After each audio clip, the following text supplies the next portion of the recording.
Bismillahirrahmanirrahim. Assalomu alaykum va rahmatullohi va barakatuh. Aziz tomoshabinlar, Registon kanal muxlislari. Alhamdulillah, bugun yana savol-javob dasturining navbatdagi soni orqali qarshingizda turibmiz.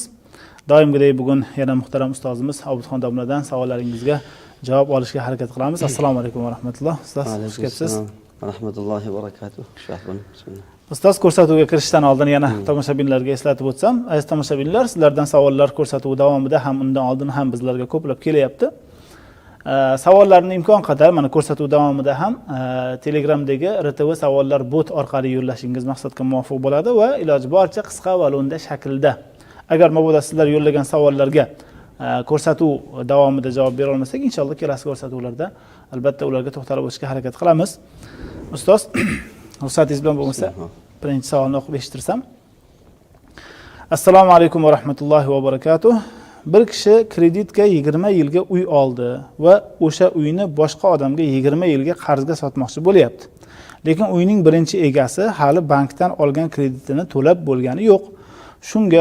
Shunda bu uyni ikkinchi egasiga ham ribo bo'ladimi yoki ikkinchi egasi uyni 20 yilga foizsiz qarz shaklida olsa bo'ladimi?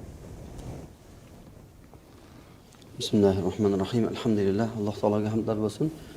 Payg'ambarimiz sollallohu alayhi vasallamga salovat va salomlar. Va alaykumussalom va rahmatullohi va barakatuh. Kreditga deganda o'sha protsentda, to'g'rimi? O'sha birinchi olgan odam bankdan olgan bo'lsa, albatta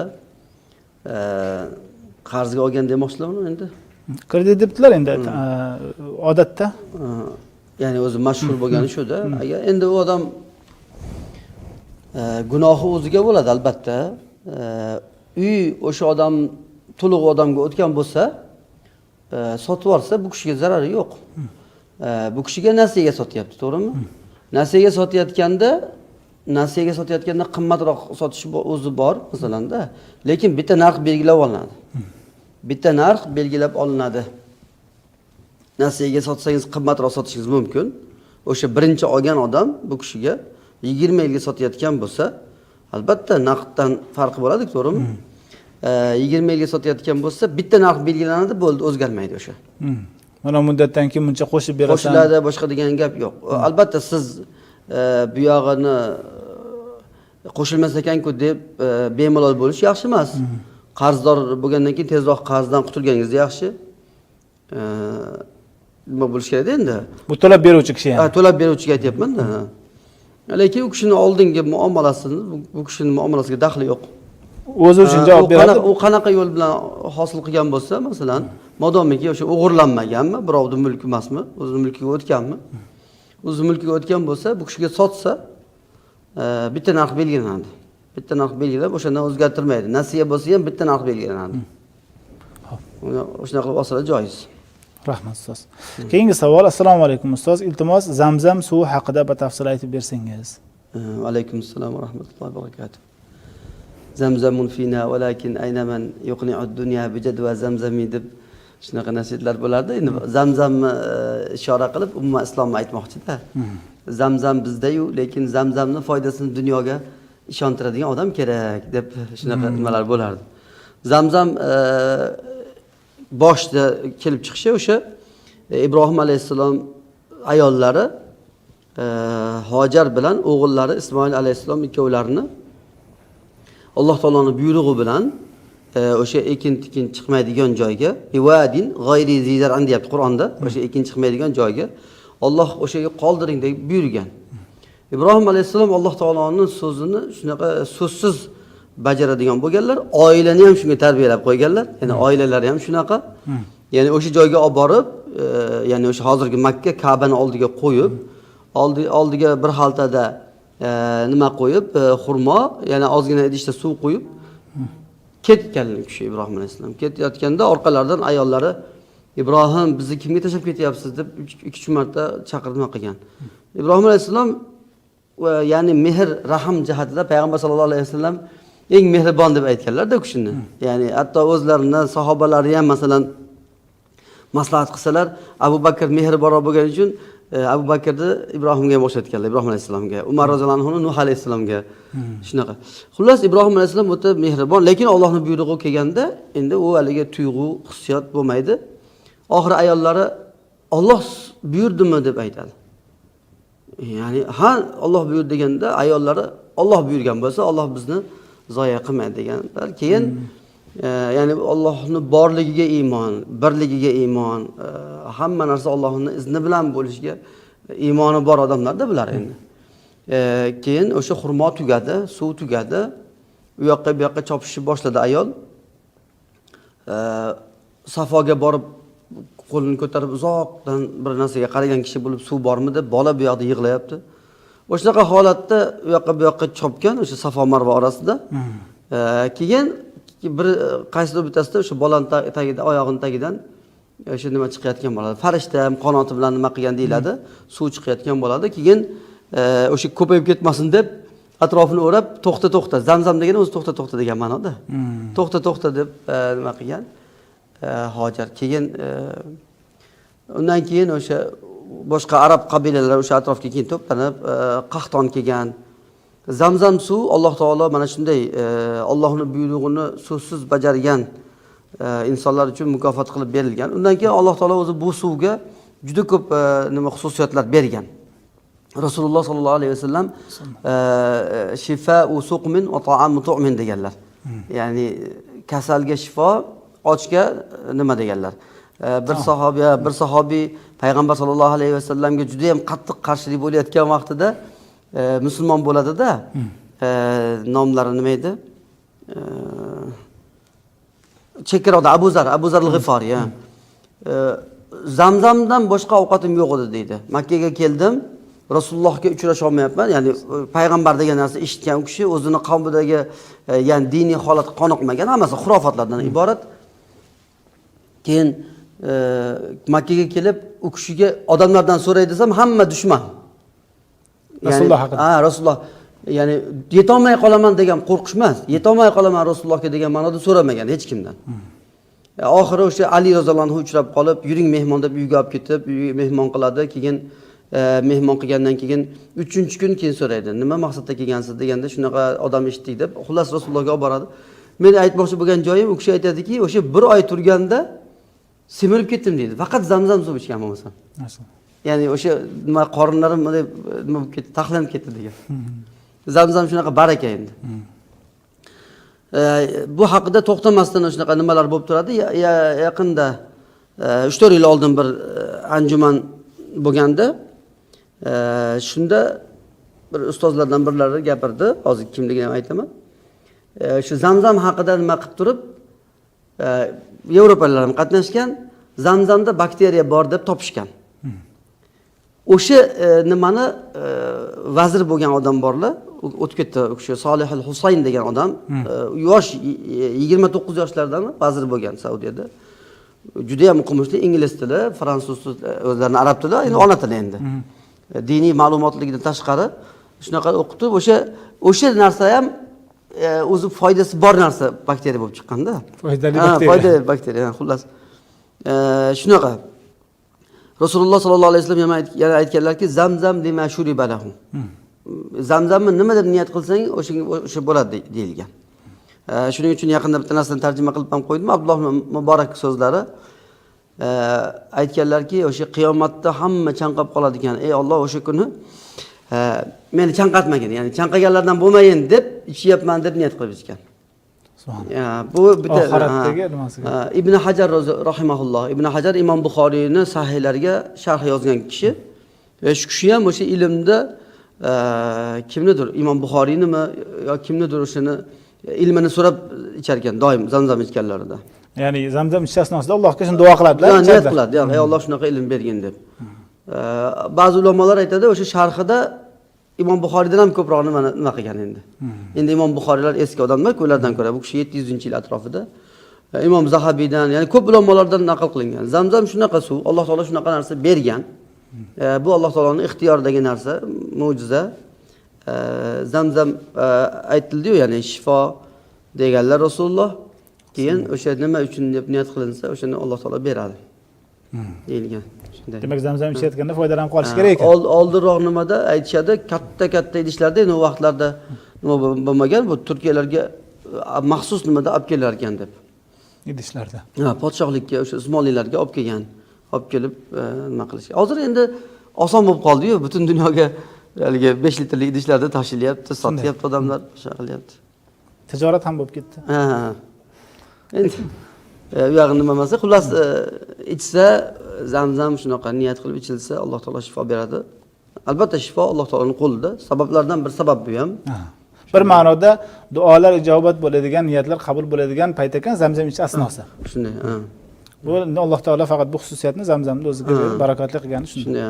Tikka turib ichish bor endi. Ba'zilar hurmat qilib tikka turib ichadi. Rasululloh sollallohu alayhi vasallam o'sha zamzamdan ichayotgan vaqtlarida shunaqa deb tafsir qilganlar ham bor-da. Ya'ni men o'qiganim boshqacha balkim bordir, men bilmayman. Rasululloh sollallohu alayhi vasallam zamzamni tikka turib ichganlari o'zlari tikka turib suv ichishdan qaytarganlar-da. Tikka turib suv ichsang hatto qaytib tashlagin deganlar. U yerda tikka turib ichganlari odam ko'pligi uchun deb tafsir qilishadi.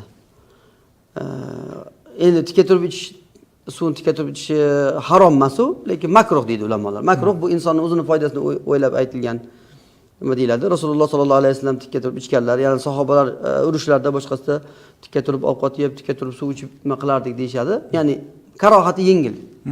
Shunday. Ya'ni o'tirib ichsa bu bir alohida, turib ichish bir alohida ibodat emas. Faqat o'ziga niyat qilib ichsa bo'laveradi. Undan tura olmaydigan kasallar bor. O'tirib masalan ular majburlab tikka turgizib shart emas, xullas. Rahmat ustoz. Zamzam haqida esga tushganlar shular. Rahmat ustoz. Keyingi savol: Assalomu alaykum. Namoz o'qiyotgan kishining oldidan odam o'tsa, namoz buziladimi? Yoki namoz o'qiyotgan kishi oldidan o'tayotgan kishini qo'li bilan to'xtatib, to'sib to'xtatsa va namozini davom ettirsa, namozi buzilmaydimi deyaptilar. Namoz o'qiyotgan odam, birinchi o'rinda namoz o'qiyotgan odamga o'ziga tavsiyalar bor. Namoz o'qiyotgan odam iloji boricha o'sha devorga yaqinroq o'qish kerak.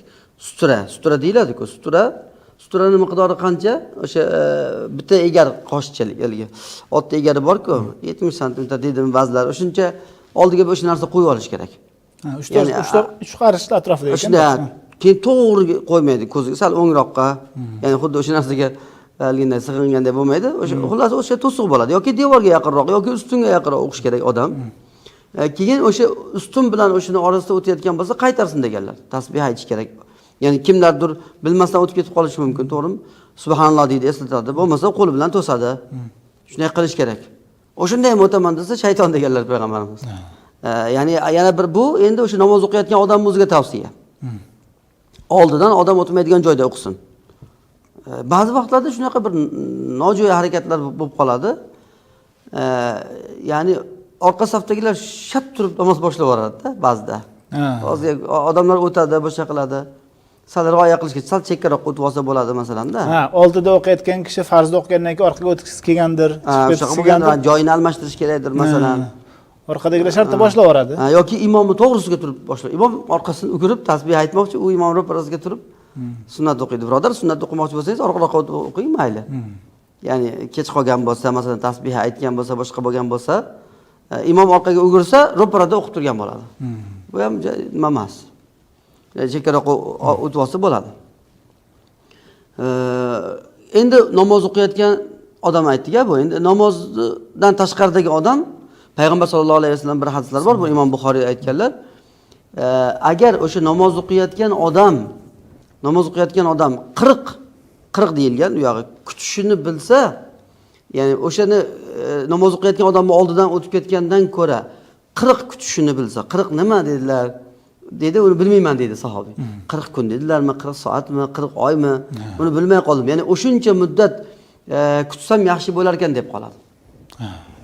Ya'ni gunohkor bo'lar ekanda, agar undan ko'ra shu 40 kun bo'lsa ham eng oz bo'lsa ham-da.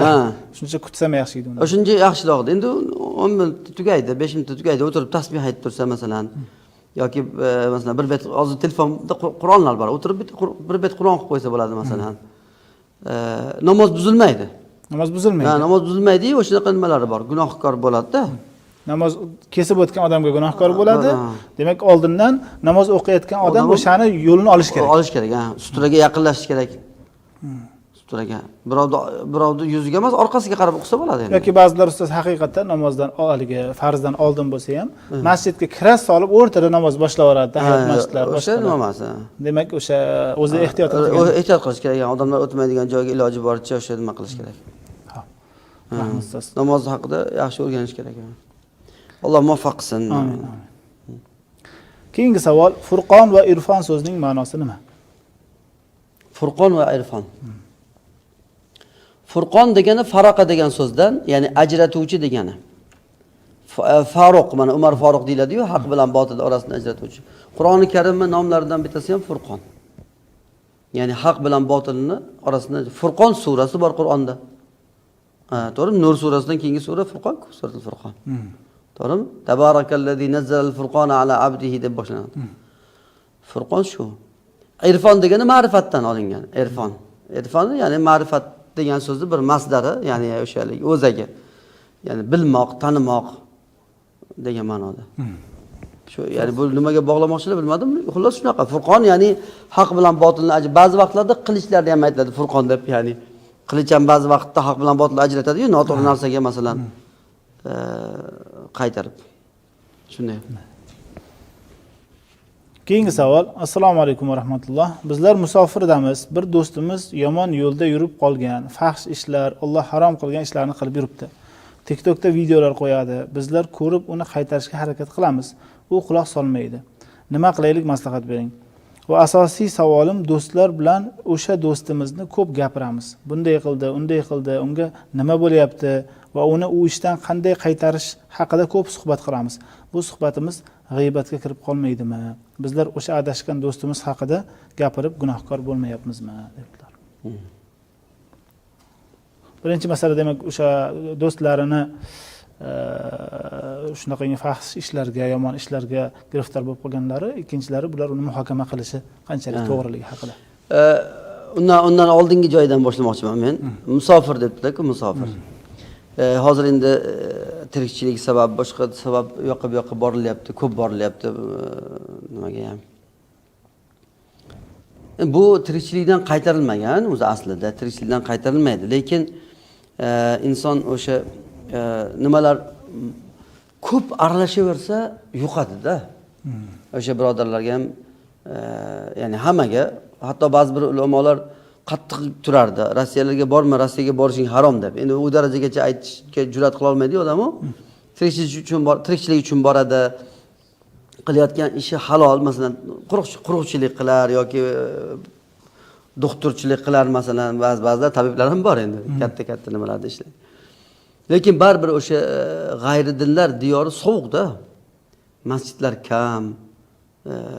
Ya'ni shunaqa. Musofirchilik yaxshi-yu, ya'ni musofir bo'lmaguncha musulmon bo'lmaydi deyiladi-ku, safarga nima qilingan. Lekin o'sha kufr diyorlarida juda ko'p yurib qolib ketish ham sekin o'sha ta'siri o'tadi-da. Baribir o'zimizning xalqda ham maqol bor-ku, qozonga yaqin yursang qozon yo'qadi, qorasi yo'qadi degan.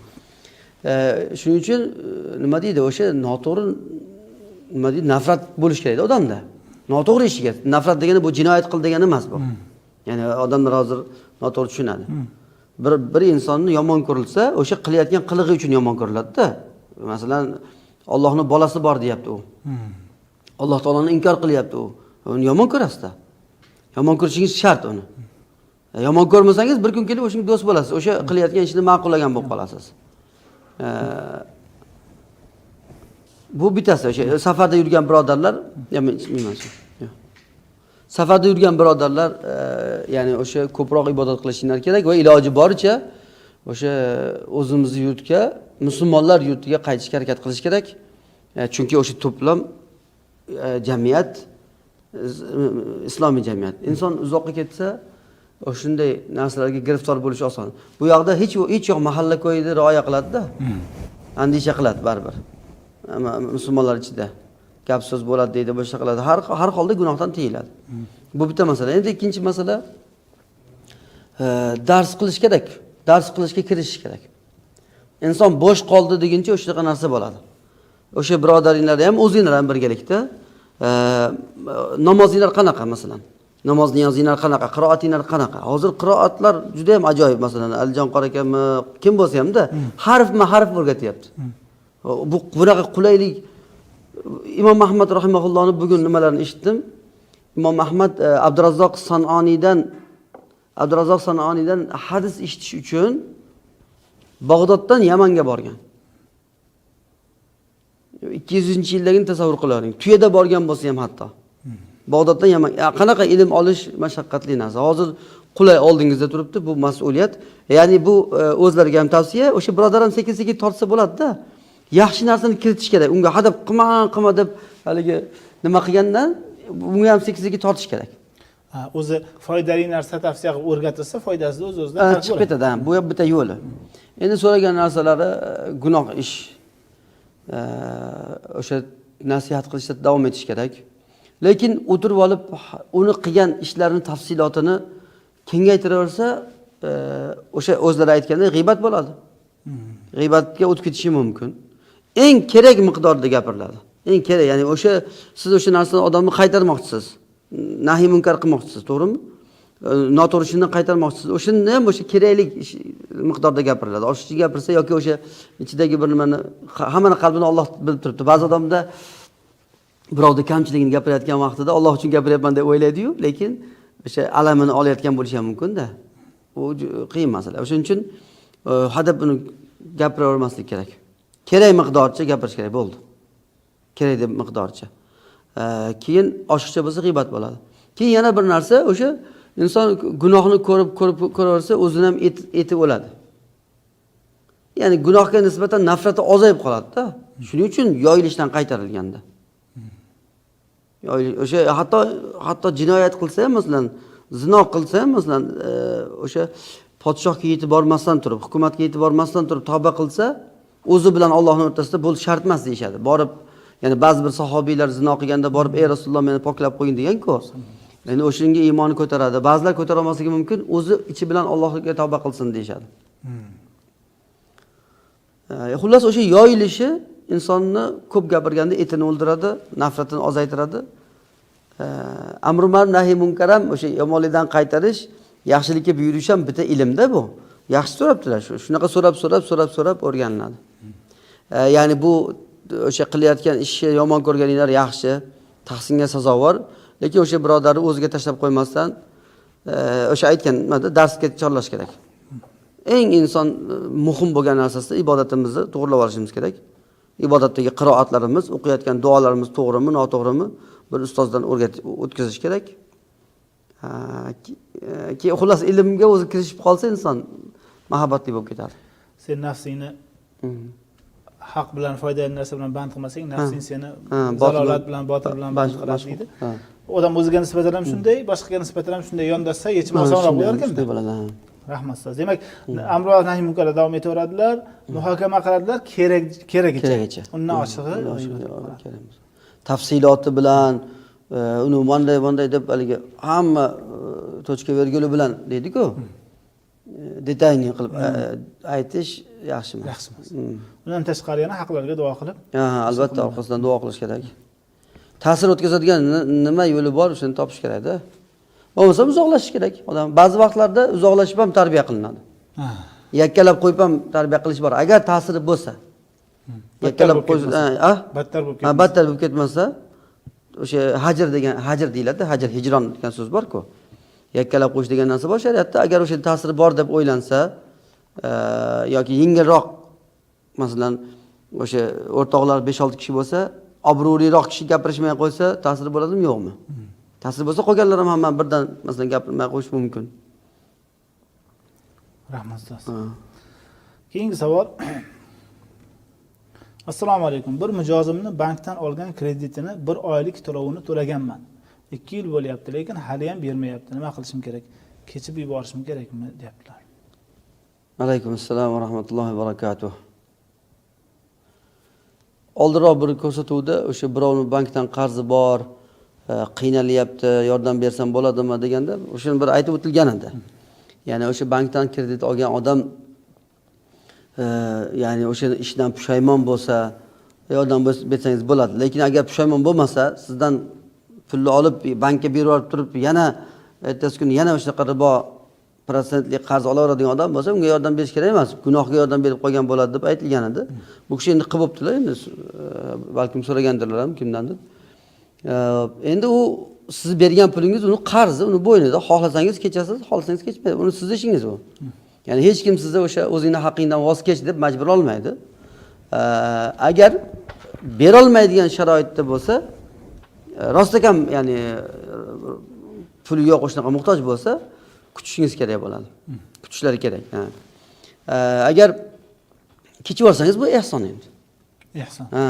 Biz ustoz umuman endi savol bu bo'lmasa ham shu o'rinda kutishiga ham o'zi musulmon odam ajr oladimi yo'qmi? Albatta, va in kana zu usratin fa nazaratun ila maysara. Alloh aytayapti-ku, o'sha qiyinchilik bo'lgan bo'lsa, bir yengilchilik bo'lguncha kutib tur deganlar. Ya'ni nima rahimallohu imra'an samhan idza qada samhan idza iqtada deganlar. Ya'ni Alloh Rasululloh duo qilganlar. Ya'ni qarz berayotganda ham yo nima birovdan qarz bo'lsa, qarzini to'layotganda ham yoki birov qarzini undirayotganda ham bag'ri keng bo'lgan insonga Alloh rahmati bo'lsin deganlar. Yaxshi muomala bo'lsin deganlar. Shunaqa. Lekin o'sha nima? Aslida haqli. Asli haqli. Butunlay kechiraman desangiz, albatta bu fazilat, ehson, sadaqa. Xoh o'zlar nomidan, xoh boshqa birov nomidan. Rahmat ustoz. Keyingi savol. Assalomu alaykum ustozlar. Hammangizdan Alloh rozi bo'lsin. Meni savolim aytishga ham to'g'risi uyalaman. Gap shundaki, dadam va amakim jiddiy xafalashib qolishgan. Alloh taolo kechirimlilarni sevishini dadamga qancha aytsam-da, amakimni kechirmayaptilar. Bunga 6-7 yilcha bo'ldi. Bordi keldi ham yo'qolgan. Dadam agar amakingnikiga borsang, meni xafa qilgan bo'lasan deb, hattoki jahl ustida borsang senday farzandim yo'q ham deganlar. Iltimos shu haqida o'zingiz ozgina ma'ruza qilsangiz, Alloh rozi bo'lsin. Alaykum assalom va rahmatullohi va barakatuh. Alloh taolo barchamizdan rozi bo'lsin, gunohlarimizni mag'firat qilsin, to'g'ri yo'lga yo'llasin, adashtirmasin. Alloh taolo o'sha dadangiz, amakingiz oralarini isloh qilsin. Barcha musulmonlar orasini isloh qilsin Alloh. Amin. Kimga endi bu mavzuda ishtilarmikin? Ishitilsa kerak-da. Umid qilinadi. Umid qilinadi. Avvalambor bular farzand bo'lib nima yo'l tutishlari kerak bu yoqda, keyin undan keyin shunaqangi otalar borligi ichimizda. Farzandni endi albatta ota-onaning hurmatini joyiga qo'yish kerak. Lekin ota-ona o'sha hozirgi amakini borib ko'rma deganlari noto'g'ri ish u. Noto'g'ri ishda itoat qilinmaydi albatta. Ya'ni o'sha amakidan xabar olish, u davom etaverish kerak. Lekin bildirish shart emas. Otaga bildirish shart emas. Buning uchun izni ham so'rash shart emas. Xo'p, keyin Payg'ambar sollallohu alayhi va sallam o'sha musulmon odam musulmonni 3 kundan ortiq hajr qilmasin deganlar. Bu ya'ni o'sha gaplashmay qo'yishni haqida ko'p nimalar bor. Urushib qolganlar to'g'risida orasini isloh qilish. Orani isloh qilishga hatto masalan 2 kishi urushib turgan bo'lsa, pul talashib, 3-chi odam chiqib pulni to'lab yorib turib, ikkovsi yarashishsin deb. O'sha pulini undirish uchun odamlardan tilanchilik qilish ham mumkin. Shu darajada. Shu darajada. Ya'ni ba'zi bir hadislarda Payg'ambar sollallohu alayhi vasallam aytdilarki, ya'ni dushanba kuni, payshanba kuni amallar hammasi ko'tariladi deyilgan, Alloh qabul qiladi. Faqatgina urushganlar bo'lsa, bular qo'yinar deyiladi. Ular hatto yastaliha kelishib olguncha. Ya'ni o'sha ulug' kunlar bor-ku, Arafat kunlarida gunohlar kechiriladi deyilgan, Sha'bonning o'rtasida baroat kechasi deyiladi-ku masalan. Faqat o'sha bir-biriga adovat qilganlar kechirilmaydi, ular to'xtab tursin deyilgan. Illa mushahin, o'sha bir-biriga adovati bor edi. Inson o'sha nafsi uchun berilgan muddat bor, 3 kun. Din uchun emas bu, nafsi uchun berilgan 3 kun. Undan ortig'i, hatto ba'zi bir hadislarda buni Imom Buxoriy sahihlarda emas, Adabul Mufratda rivoyat qilganlar, olimlar sahih degan. 1 yil gaplashmay qo'ysa, qon to'kkan bilan bir xil bo'ladi. Ya'ni o'sha bir odam bilan. Bu ustoz musulmonlar, agar bu musulmonlar haligi jigarlar bo'lsa-chi. Endi bu o'shinga kelmoqchiman endi. Bu oddiy musulmon, ya'ni begona musulmonga shunday, ya'ni 1 yil gaplashmay qo'ysa, qon to'kkanday bo'ladi deyilgan. Endi bu qarindosh urug'chilikniki undan ortib tushadi endi. Alloh taolo Qur'onda bu qarindosh urug'chilikni buzgan odamlarni la'natlagan. Fahal asaytum in tawallaytum an tufsidu fil ardi wa tuqatti'u arhamakum. Ulaika la'anahumulloh. Wa asammahum wa a'ma Ulayka la'anahumulloh. Shu yergacha aytib turay, qolgan ismga kelmayapti. Ya'ni o'sha sizlar ehtimol bunday qilib, ya'ni shariatdan yuz o'girib nima qilasizlar? Shariatdan yuz o'girsang, qarindoshlikni uzasan-da deyilgan oyat, ya'ni. O'sha oyat karimada aytilyaptiki, qarindoshlikni uzgan odamlarga Allohning la'nati bo'lsin deyilgan. Qarindoshlik o'sha rahim degan, arab tilida rahim degan so'z Alloh taoloning Rahmon degan so'zdan chiqarilgan deyiladi. Rahim degani o'zi aslida o'sha qorindagi bir nimada, qorindosh. Qiyomat kuni borganda Alloh taologa qattiq iltijo qilib, "Ey Alloh, meni haqqimni ber" deb turib oladi. Alloh aytadiki, "Senga bog'langanlarga men bog'lanaman, seni uzganlarga men uzaman" deydi. Shunga rozimisan deyiladi. Ya'ni bu boshda yaratilganda shunaqa deyilgan. O'shuning uchun qarindoshlik haqqi juda ham muhim. Payg'ambar sollallohu alayhi vasallam hatto qarangda, o'sha tavhidga chaqirish, iymonga chaqirish, e'tiqodga chaqirish deyiladi-ku. Payg'ambarimiz Makka da yurgan vaqtlarida ham bu gapni aytganlar. Hatto iymon bilan birga, ya'ni birinchi iymonga chaqirib olib turib, buni tugatib keyin aytmaganlar. O'sha boshida ham aytganlar. Buni ikkita misoli. Birinchisi, bitta sahobiy Rasulullohdan kelib so'raganda, ya'ni nimaga da'vat qilyapsan deganda, yolg'iz Allohga ibodat qilishga, shirk qilmaslikka va qarindoshga bog'lanishga. Ja'far roziyallohu anhu qarang, Ja'far roziyallohu anhu nimaga Habashga qochib ketishgan vaqtida Qurayshliklar qochib ketganlar, qochqinlarni qaytarishga hukumatlar bilan kelishib shunday qilmoqchi bo'lganda, Qurayshlar o'zining delegatini jo'natgan, o'sha tutib kelinglar deb, bu yerga borib turib podshohga hadiyalar berishadi. Endi u Najoshiy juda ham adolatli bo'ladi, uni zulmga qabul qilmaydi. Boshqa dindagilar bo'lsa hamda. Keyin Ja'farni chaqirib turib, "Nima darding bor? Senlar kimsan o'zi? Meni dinimda ham kirmabsan, o'zingni ota-onang dinida ham qolmabsan" deganda, keyin u kishi aytadi, "Biz mana edik, ya'ni qarindoshlikni kesardik. Alloh bizga payg'ambar jo'natdi, qarindoshlikni bog'lang" dedi. Ya'ni o'sha bir qator nimani aytganlar, iymon, e'tiqodni yakka Allohga ibodat qilish va o'sha nizmida qarindoshlarga bog'lanish. Qarindoshga bog'lanish endi har xil bo'ladi. Aloqa, telefon qilibmi, boshqa hol so'rab yordam qilsa, ya'ni kuchi yetsa yordam qilib. Qarindoshlik haqqi juda ham ulug'da, shuncha nimalar aytildi. Shuning uchun qanaqa bir yo'l topish kerak. O'sha amakingiz orqali ya'ni kechirim so'rashga imkonlari bo'lsa, masalan, dadalardan kichik bo'lsa, uka bo'lsa, oson, lekin hatto aka bo'lsa ham. Aka-uka masalan, ota istamayotgan bo'lsa, amaki orqali kelishi mumkin. Masalan, amakingizni siz borib ziyorat qilib turasiz ekan-ku, dadamdan kechirim so'rang. Ya'ni oxiratga qolib ketmasin bu deb. O'sha kechirish bilan balkim juda ham iliq bo'lib ketadi. Alloh Qur'onda aytayapti-ku, ya'ni bir yomonlik qilsa, birov senga yaxshilik bilan qaytarsang, eski adovat, ya'ni do'stlik emas, juda ham yaqin do'stlik. Ka'annahu waliyun hamim deyilgan. Alloh isloh qilsin oralarimizni. Ustoz, shu o'rinda bu kishi yosh kishi-da, endi savollardan men nima qilaman deyaptilar. Ota-onalar, amakilar. Aytmoqchimanki, o'zi umuman olganda mana otalar, ya'ni qanaqa o'rinda namuna bo'lish kerak edi? O'zi o'rnak bo'lish kerak endi, o'rnak bo'lish kerak albatta. Ya'ni o'zlariga bo'lgan zarar-ku tayin aytildi. Lekin avlod nima bo'lyapti, uni ko'rgan. Alhamdulillah. Lekin kechmas. Avloddan o'rgansa ham bo'laveradi. Ya abati inni qad ja'ani min al-ilmi ma lam ya'tika. Ibrohim alayhisalom otalarga, "Ey ota, sizga kelmagan ilm menga keldi" deb aytganlar-ku. Farzandda shuncha ma'lumot bor ekan, farzanddan qabul qilish aybi yo'q. Aybi yo'q. Avvalo yaxshilikda ibrat bo'laylik. Agar mabodo kamchiligi yo'l qo'ysak, bizga nasihat qilsa olaylik. Alloh taolo o'zi isloh qilsin. Amin. Keyingi savol, farzand talablarga qanday maslahat berasiz debdilar. Farzand talablarga Alloh taolo Shuro surasining oxirida aytadi. Alloh shunaqa qudratli zot. Alloh taolo qodir zot. Ya'ni dunyoda Alloh taolo aytgan narsa bo'ladi. Xohlagan odamga o'g'il farzandlar beradi, xohlagan odamga qiz farzandlar beradi, xohlagan odamga ikkovsini qo'shib beradi. Xohlagan odamni farzandsiz qiladi degan. Bu yerda birinchi o'rinda Alloh taoloning taqdiriga rozi bo'lish kerak. Inson qandaydir bir hikmati bor bu narsani, ya'ni taqdirdan g'azablanmaslik kerak. Bundan keyin moddiy nimalarni hammasini qilish kerak. Ya'ni o'sha doktorga uchrash kerakmi, inson o'zini davolash kerakmi, sport bilan shug'ullanish kerakmi, nima bo'lsa, ya'ni davolanish qilish kerak-da. Ya'ni buni shariat qaytarmaydi, buyuradi hatto. Yana keyin duo iltijo. Duo iltijo juda ham zarur narsa. Sadaqa ehson, o'sha qiynalayotgan insonlarga sadaqa qilish kerak. Zakariya alayhissalomni qarang, Zakariya alayhissalom qanaqa duo qildilar. Ya'ni yoshlari u falon joyga borguncha farzand ko'rmagan ekanlar. Umid uzmagan, qarang, shu 80 yoshgami kirganlarda. Allohdan duo qilib so'raganlarda darrov farishtalar kelib ijobat bo'lgan. Alloh taolo u kishiga farzand berib, farzandni payg'ambar qilib, nomini o'zi ham qo'yib bergan. Hatto Yahyo alayhissalomni Alloh taolo o'zi Yahyo deb ismlagan. Pokiza, iffatlik farzand deb aytilgan, hasuron deb aytiladi.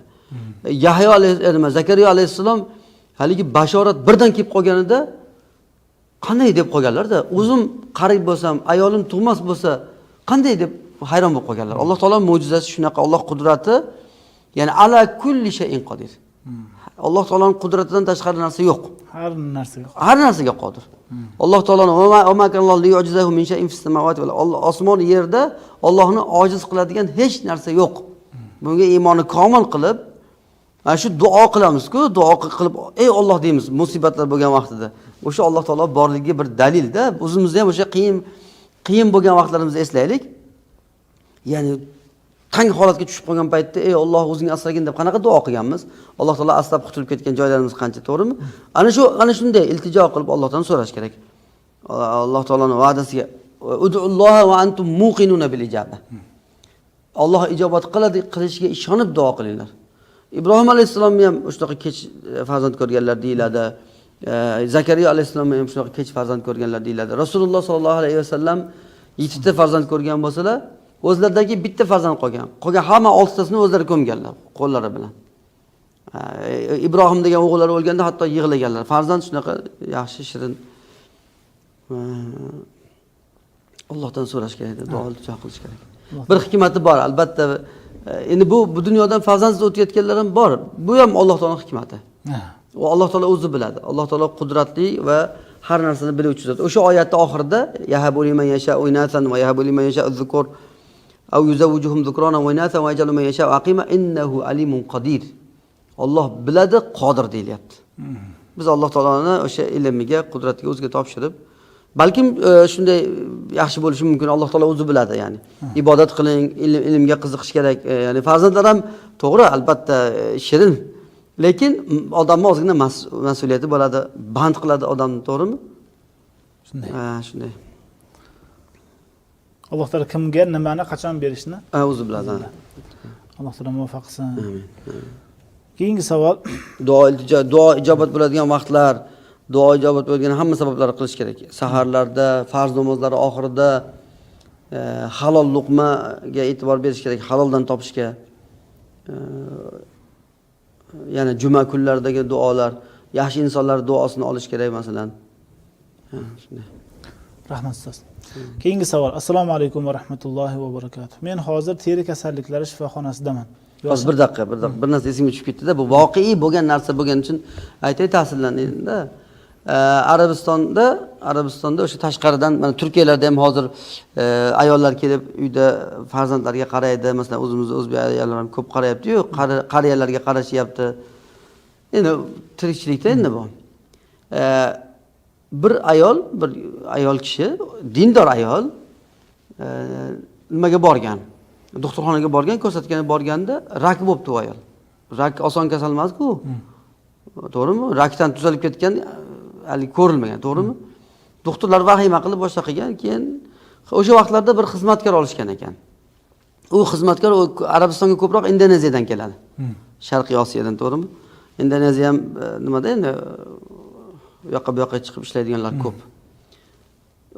O'sha uydagi xizmatkor idish yuvadi, boshqa qiladi, o'sha xullas xodimada endi xizmatkor. Qulmas lekin cho'rimas. Hammomga kirib ketar ekanda, hammomga kirib ketib, endi u yerda hammom deganda hojatxona bilan bitta. Ya'ni hozir kvartirada shunaqa-ku. O'sha kirib ketib yo'q bo'lib ketar ekan. Ancha-anchada chiqar ekan. Keyin u xotin so'rabdi, "Qizim, nima qilasan sen?" desa, ya'ni ishga talab bergan, o'sha zakaz bergan, men ham ishlash istagini bildirgan o'sha firmalarga. Uni asnosida farzand ko'rib qopti u xotin. O'sha ishga boradigan xotinda, ya'ni bo'ldi, sizni ishga chaqiradigan navbatingiz keldi deganda endi emizib turgan bolasi bor ekanda qo'lda. Xullas o'shani tashab borgan inamiz. O'sha ichkari kirganda sutini chiqarib tashlar ekan, sutini sog'ib tashlar ekanda, qiyin-ku. Haligi endi u ham ona endi haligi narigi ayol ham, Arabistonlik ayol ham ona. Shu zahoti tezda bilet oldirib, boshqa qilib, oyliging to'xtamaydi, o'sha oyda olayotgan oyliging.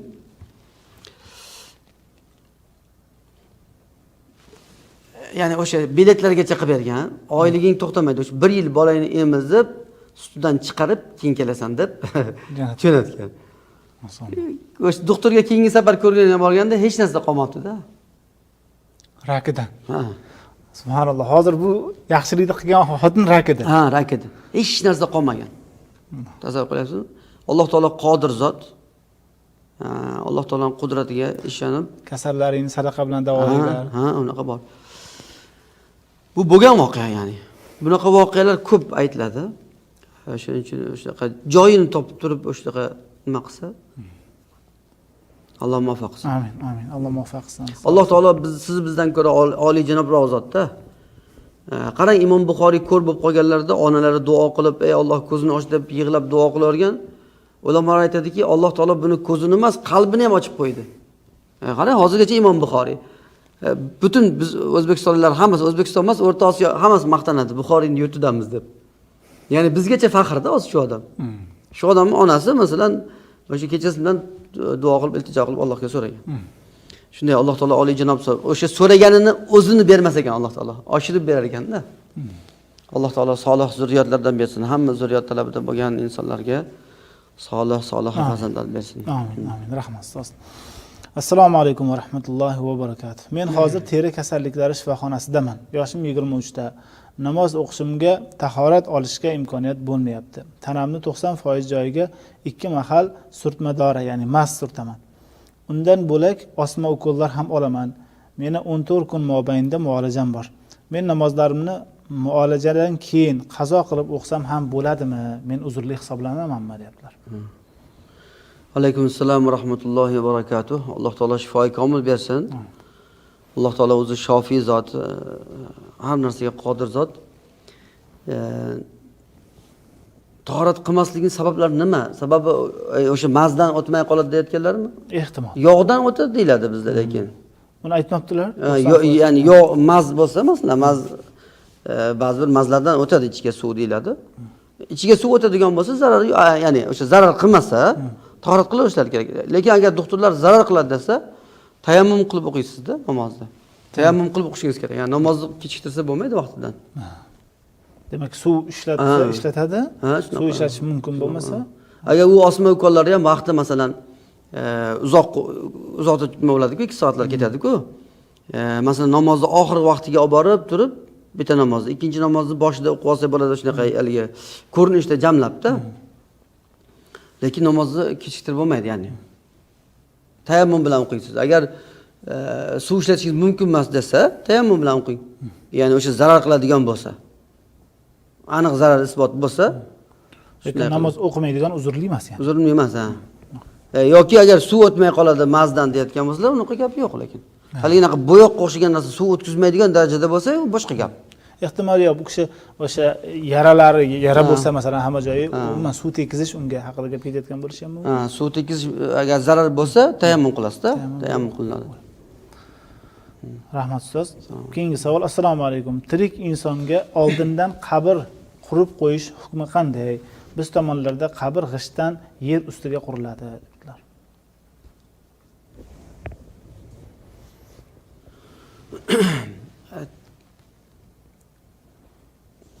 Tirik inson uchun qabr kavlab qo'yish zarari yo'q. Yer ustiga qurilish ba'zi joylardan suv chiqib ketadi-da. Shunaqa joylar bor deyshadi. Shunaqa ozgina kavlasangiz, ya'ni suv bo'lib ketadi. Yer ustiga qo'yiladi deyilgan. Unga ham zarari yo'q. Zarari yo'q. Ba'zi bir noto'g'ri tushunchalar bor odamlarda, u bekor gap u. Alloh taolo har bir insonni ajalini belgilab qo'ygan. Ya'ni ochiq go'r bo'lsa odam chaqiradi, bekor gaplar. Yoki bo'lmasa ba'zi nimalarda kafanni o'lik tishlab olsa, o'shaqa bir xurofotlar bor-da. Ya'ni o'lik chaqiradi. O'lik chaqiradi, o'sha oilasidagilar o'ladi. Alloh taolo har bitta insonni o'sha qorindalik vaqtida ajalini yozgan. Bunga iymon keltirishimiz kerak. Qabr kovlanmay qancha odam o'tib ketyapti. Ha, shunaqa. U yoqqa bu yoqqa jilmaydi ajal kelsa. Lekin oldindan qabr kavlat qo'ysa zarari yo'q. Ba'zi bir joylarda masalan bir oila bir-biriga yaqin qo'yiladi-yu. Yaqin qo'yiladi. Demak zarari yo'q. Zarari yo'q. Rahmat siz. Keyingi savol. Assalomu alaykum. Ya'ni masalan yog'ingarchilik boshqa deb o'zlariga go'rkovlarda ham eshitiladku bu gaplar. Go'rkovlar nima qilishadi o'zlari ham oldindan tayyorlab qo'yadi. Yer qattiq bo'ladi. Yer qattiq bo'lishi mumkin yoki havo nima bo'lishi mumkin tayyorlab qo'yadi. Zarari yo'q uni. Zarari yo'q. Rahmat siz. Keyingi savol. Assalomu alaykum. Men 3 oydan beri 5 vaqt namoz o'qiyman. Telefon orqali va turli videolar orqali namozni o'rgandim. Lekin yaqinda bilib qoldim shom namozi 3 rakat farzligini. Avvallari 2 rakat farz va 2 rakat sunnat o'qiyotgandim. Endi nima qilay? Qazolarni o'qib olishim kerakmi? Alaykum assalom va rahmatullohi va barakatuh. Bir tomoni shuda nimani? Ya'ni bu onlayn o'qishlar zo'ru. Ha. Nima deydi? Va savollarga javob olmaydi. Olmaydi, noto'g'ri tushunib olgan bo'lishi mumkin. Jonliga yetmaydi baribir. Qarang. Ilmni jonli ustozdan olganga yetmaydi. Ha, o'shada. Masjidga chiqish kerak edi shuncha vaqt masalan. Endi masjid yo'q yerda bo'lishlari mumkin-da. Rossiyada. Ayol kishi bo'lishi mumkin. Ayol kishi bo'lishi mumkin. Endi o'sha 3 oyda qazosini o'qiylar-da. Shomni qazosini o'qib berish kerak. 3 oyda. Farzlarni o'zini qazo qiladilar, sunnatlar. Yo'q, sunnatlar. Tabiiyki o'zi bor 2 rakat o'qibdilaramiz, qazo qilinmaydi ammo. Keyingi savol.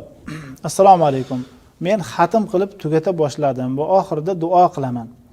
Birinchi olamdan o'tganlarga baxshida qilaman. Shundan keyin Allohga baxshida qilaman. Keyin agar birinchi o'tganlarga baxshida etsam, xatmimni yarmi ularga va xatmim yarmi Allohga bo'lib qolmaydimi debdilar. Alaykum assalom va rahmatullohi va barakatuh.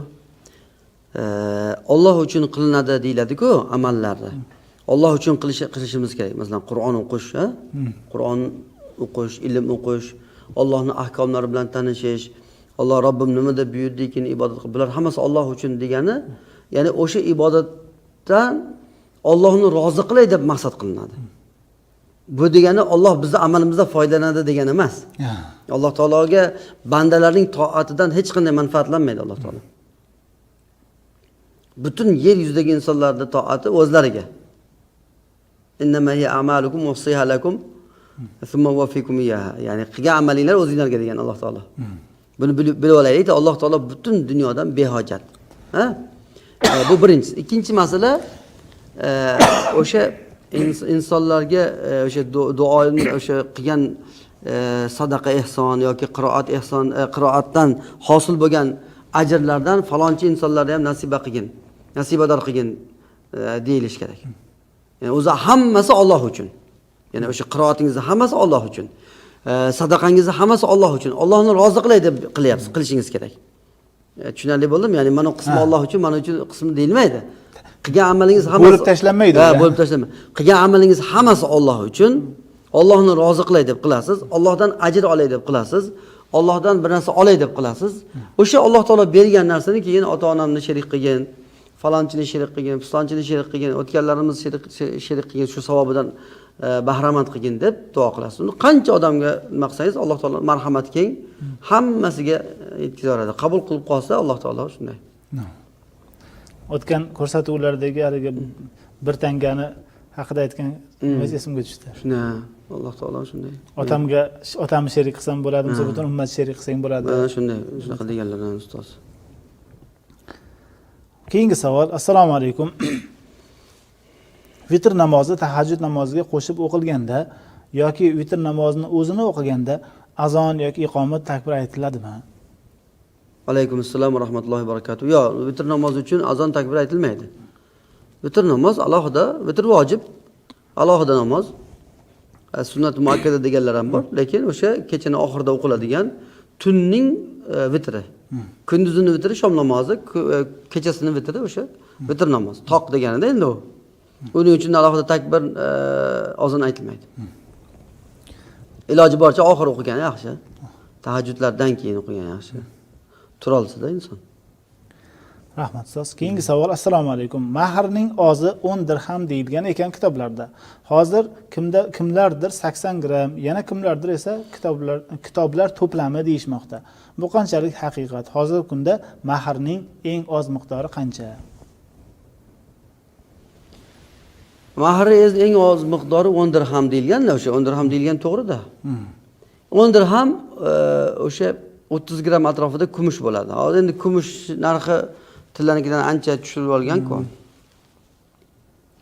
Shunaqa eng ozi 10 dirham deyilgan. Yana urf odatga ko'ra nima qilsa bo'laveradi. Ya'ni 10 dirhamdan ozayib ketmasin-da endi. Eng ozi o'sha 30 gram kumushni miqdoricha bo'lishi kerak. Bo'lishi kerak. Endi hozir kumush juda ham arzon-ku tillaga nisbatan. Shunaqa undan ozayib ketsa bo'lmaydi. Undan keyin mana shu miqdorga to'g'ri kelsa, boyagi kitoblar to'plami, boshqa u bu narsalar bilan ham qilsa, bo'laradi. Endi mahrga nima bersa bo'lardi? Yo'q. Keyingi savol. Assalomu alaykum, hurmatli ustozlar. 2 farzandim bor. Biri tug'ma rivojlanish nuqsoni bilan tug'ilgan. Hozirda bolalikdan nogironlik ro'yxatida turadi. Ikkinchi farzandim 1 yoshligida yiqilib, boshidan jarohat olgani sababli gapira olmaydi. Fikrlashi, aqli ham yoshiga mos emas. Doim vijdon azobidan qiynalaman. Ba'zan farzandlarimga yomon muomalada bo'laman. Ba'zan ularga yaxshi ona bo'la olmayotganimdan afsuslanaman, o'ylanaman. Hozir 3-farzandimga homiladorman. Namozlarimda halovat yo'q, juda qiyin ahvoldaman. Allohga qullik qilishga, xato qilib qo'ymaslikka harakat qilyapman, lekin ko'p noshukrlik qilib qo'yapman. Sizlardan iltimos, menga maslahat beringlar. Nima qilsam Alloh taoloning toatida bardavom bo'laman? Alaykum assalom va rahmatullohi va barakatuh. Alloh taolo sinovlardan yengil o'tkazsin, farzandlarga Alloh shifoi komil bersin, har narsaga qodir o'zi Alloh.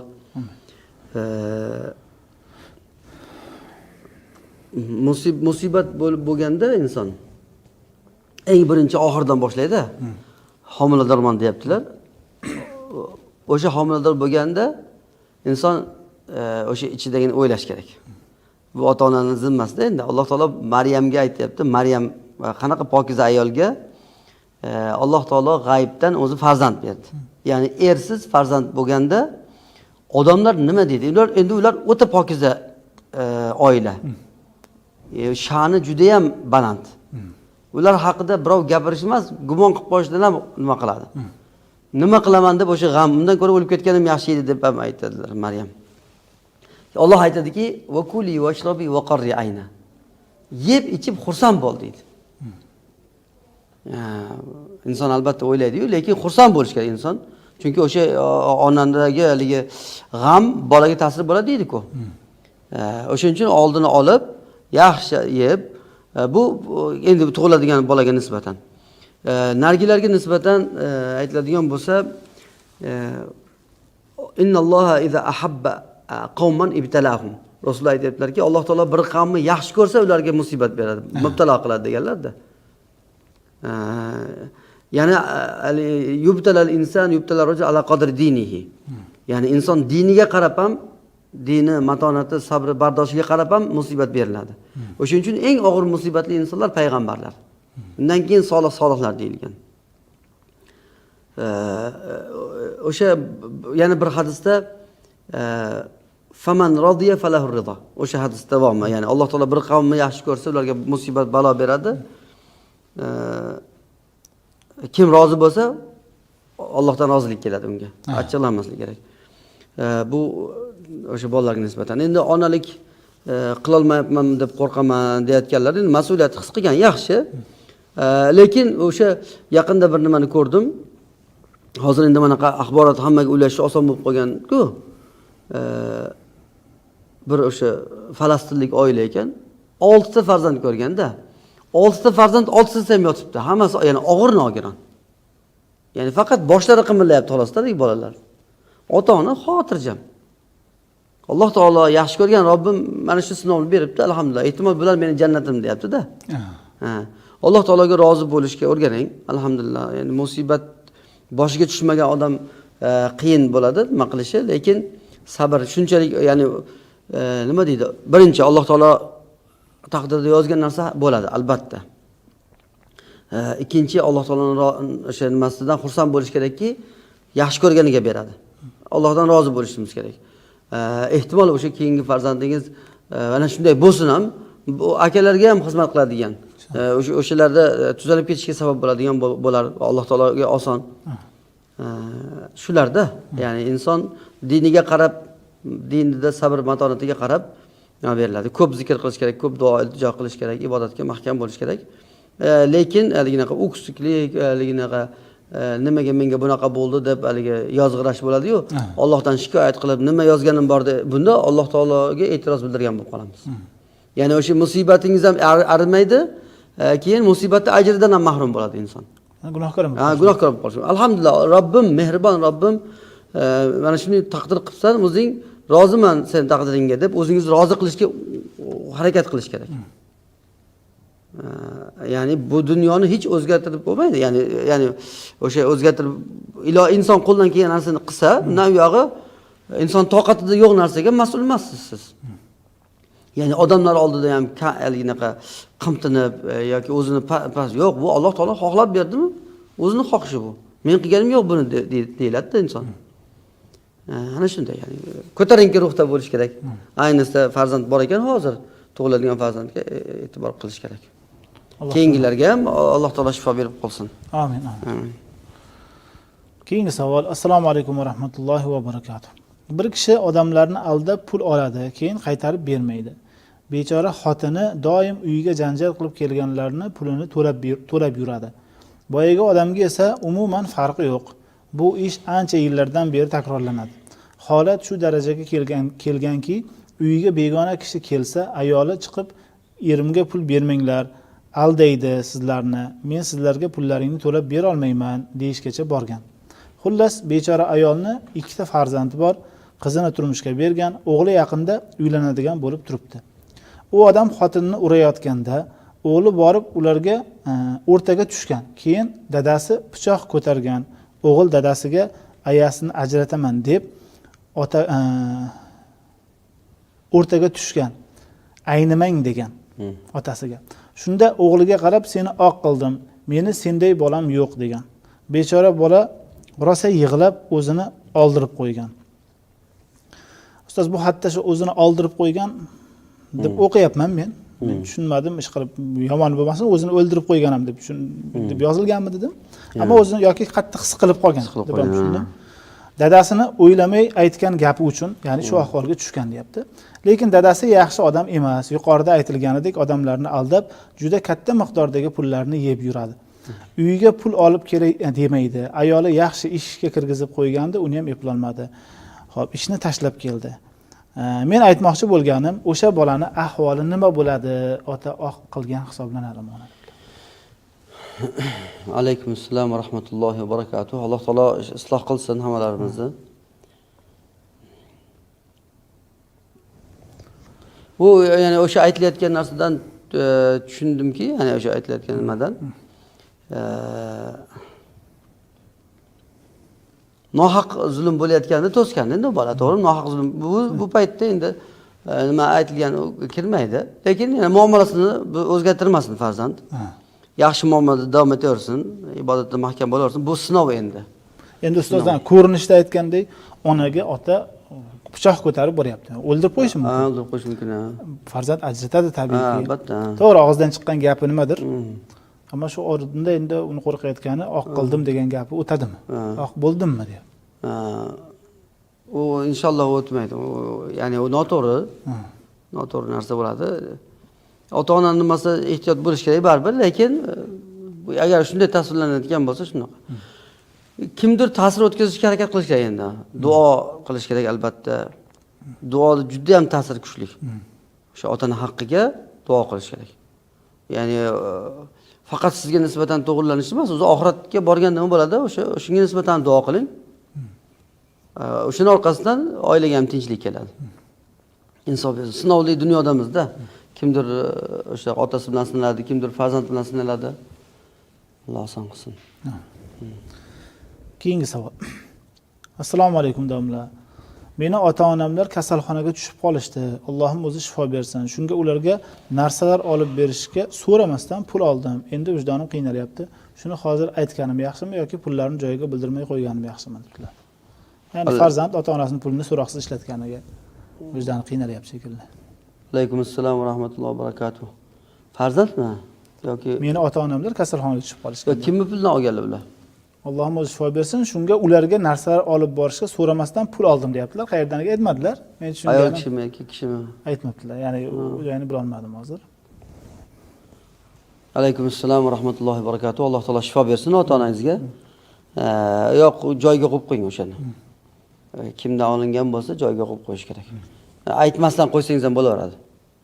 O'sha birovning haqqi, o'sha aytmasdan bo'lsa ham, ya'ni aytsa bir narsa bo'lib ketish bo'lsa, aytmasdan o'sha olgan summani qancha olingan bo'lsa joyiga tez qaytarib qo'yib qo'ysinlar. Keyingi savol. Yani nimaga aytish muammo? Aytib olsa bo'lmaydimi? Aytish kerak. Bu safargida, ya'ni bu degani yana qo'yib qo'ysam bo'laverar ekan-ku degan yo'l ochilmasin. Yani so'ramasdan olmang biror narsasini. Keyingi savol, 4 rakatlik asr namozini 3 rakat qilib o'qib qo'ysa nima qilish kerak? To'g'ri, agar 3 rakat o'qiganida, 3 rakat o'qida, masalan, 3 rakat o'qib salom bergandan keyin qibladan burilib ketmagan bo'lsa, ma'aliga orasida vaqt uzayib ketmagan bo'lsa, o'sha zahoti 1 rakat qo'shib qo'ysa bo'laveradi. Salom bergan bo'lsa ham 1 rakat qo'shib, keyin At-tahiyatingiz sajda sahv qilinadi. O'sha sajda 2 marta sajda qilinadi. Bir tomonga salom berib turib, keyin yana at-tahiyat salovatlari o'qib, oxirida salom beriladi. Bo'ldi, zarari yo'q. Lekin vaqt uzayib ketgan bo'lsa, endi unda boshqadan o'qib qo'yadilar. Namoz boshqadan. Keyingi savol. Assalomu alaykum. Iltimos 5 mahal namozni har birini soat nechidan nechigacha o'qib tugatsa qazo bo'ladi, shu haqda aytib bering dedilar. Namoz vaqti haqida so'rayaptilar, ya'ni. Soat bilan belgilanadimi? O'zi bu haqida ilgari ham gapirilgandi. Soat hozir nima ko'p-ku, hozir masalan o'sha internetda taqvimlar juda ham ko'p-ku. Shunday ochib, ya'ni aniqki hozir telefondan yozyaptilarmi, kompyuterdan yozilyapti, to'g'rimi? Hammasi bayon qilingan. Hamma yurt hozir biz bu yerdan turib bu yerlikni aytib bersak bo'lmaydi-ku. Ya'ni ustoz aytish mumkin bo'lsa agar bu har doim ham aslida soatga qarab hal qilinmaydi. Faqat hozir soat ustida belgilab qo'yilgan va soatga qaralgan vaqtda esa shahar bilan shahar farq qiladi. Farq qiladi. Shunday. Demak, eng yaxshi yo'l bularga hozir o'sha internetdagi o'zingiz vaqtingizni qo'ying, qayerda bo'lsa, O'zbekiston bo'lsa, O'zbekiston. Moskva, Rossiya bo'lsa, Rossiyani, Rossiya ham har joy har xil-ku. Turgan shahar nomini qo'yib turib, namoz vaqtlari desa chiqarib beradi hammasini. Tong subhi sodiq bor, subhi kozib bor. Subhi sodiq, subhi kozib. Subhi kozib deganimiz kechasi bir osmonning o'rtasi bir yorishadi. U bomdod kirgan bo'lmaydi u bilan. Subhi sodiq deyiladi, ya'ni chinakam subh yoyilib nima deydi? Virtualni deyladimi? Yoyilib o'sha quyosh chiqadigan tomondan yorishib keladi. Shu vaqtda bomdod vaqti kirgan bo'ladi. Soatga qaralmasa-da. Endi hozir shahar hamma joy svet-ku, uni ko'rish oson emas. O'sha tomondan yorishib kirsa bomdod bo'ladi. Quyosh chiqishdan oldingacha. Quyosh chiqquncha. Quyosh chiqquncha, ya'ni quyosh chiqishni boshlasa to'xtatiladi. Shu bomdodning vaqti. Peshin namozining vaqti quyosh tikkadan kunbotar tomonga o'tadi. Zavol deyiladi. Kunbotar tomonga o'tishi bilan boshlanadi. O'sha ozgina o'sha uzun soyasi bor-da, uni hisoblamagandan har bitta narsaning soyasi 1 barobar yoki 2 barobar bo'lguncha. Bizda 2 barobar olingan bo'lish kerak, 2 barobar bo'lguncha, bitta narsani qo'yasiz, uchganmi, bir cho'paymi, o'zini ozgina soyasi bo'ladi, undan tashqari bittamiz 2 misl bo'lgandan bo'lguncha peshin namozi bo'ladi. 2 misl bo'lganda, ya'ni bir narsaning soyasi 2 barobar bo'lganda asr namozi kiradi. Asr namozi kun botguncha. Ya'ni kun sarg'ayib turguncha kechiktirma deyiladi. Bu yog'i makruh bo'ladi, lekin iloji bo'lmay qolsa kun botguncha. Kun botishni boshlaydi, kun botdimi, undan keyin asr tugaydi. Kun botgan vaqtida shom namozining vaqti kiradi. Shom o'sha osmondagi shafaq yo'qolguncha. Osmondagi shafaq yo'qolguncha shom vaqti davom etadi. Undan keyin xufton vaqti kiradi. Xufton vaqti ertamangacha, lekin yarim kechagacha o'qib olgan afzal. Xufton vaqti bilan vitr vaqti bitta. Shu ya'ni namoz vaqtlari soatga belgilanmasa-da. Rahmat ustoz. Qaytarib eshitib oladilar-da. O'zi aytganingizdek, o'tgan ko'rsatuvlarda ham bu haqda batafsil aytilgandi.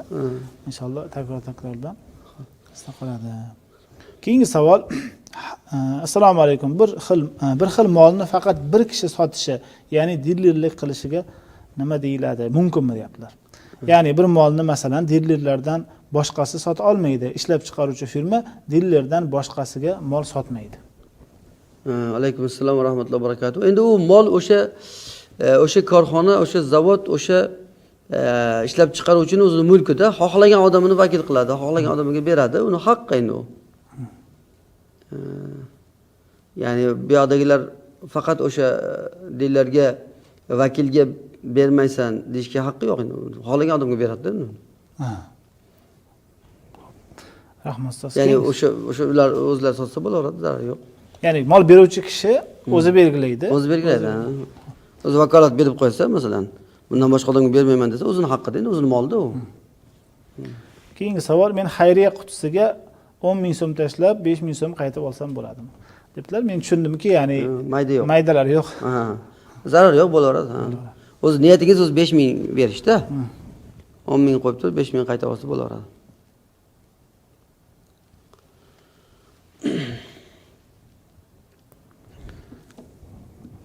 Xo'p, keyingi savollar keyin ko'rsatuvga qoldiramiz ustoz.